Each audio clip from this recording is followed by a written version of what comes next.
Hi, thank you for tuning back into the Teacher Trainers channel. Quick question. When you hear the word grammar, what's the first thing that comes to mind? Is it rules, drills, a long, boring lesson? Exactly. But what if I told you that grammar doesn't actually have to be boring? In fact, it can be engaging, dynamic, and even a lot of fun. This video is all about bringing grammar to life with real-world ESL activities. So if you're ready to make your students actually enjoy learning grammar, stick around. So let's start with the basics. Why does grammar even matter in the first place? Well, grammar is like an invisible structure that holds a language together. Without it, we'd have absolute chaos. Imagine trying to build a house with no blueprints. You might end up with a wall in the wrong place or even the ceilings on the floor. Mastering grammar gives students the confidence to express themselves clearly, whether they're having a casual conversation, writing an email, or preparing for an exam. But here's the thing, just memorizing rules doesn't work. Students need to use grammar in action. That's why we're going to ditch the textbook style approach and focus on engaging real-world activities. Okay, let's dive into some practical and fun ways to teach grammar. 1. Role-playing. Turn grammar lessons into real-world scenarios. If you're teaching the past tense, have your students act out a crime investigation. Where were you last night at 8 p.m? I was at the cinema.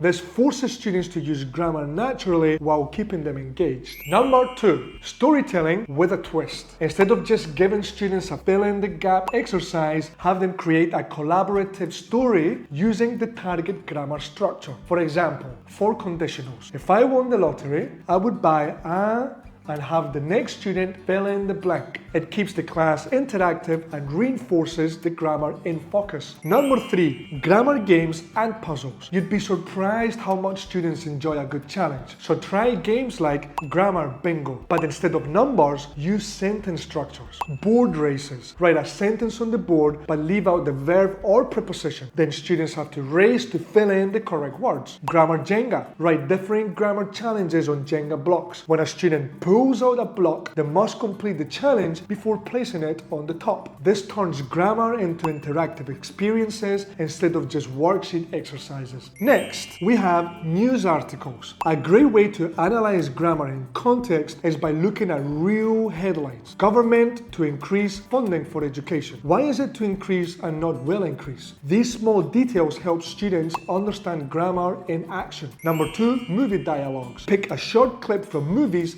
and have students break down the grammar. Why did the character use the past tense instead of the simple past? How do contractions change the tone of speech? This helps students see grammar as a living thing, not just a set of grammar rules. Next is social media and everyday texting. Ever noticed how grammar shifts in text messages? Compare formal versus informal grammar by looking at tweets, WhatsApp messages, or even YouTube comments. This helps students see the flexibility of grammar in different situations.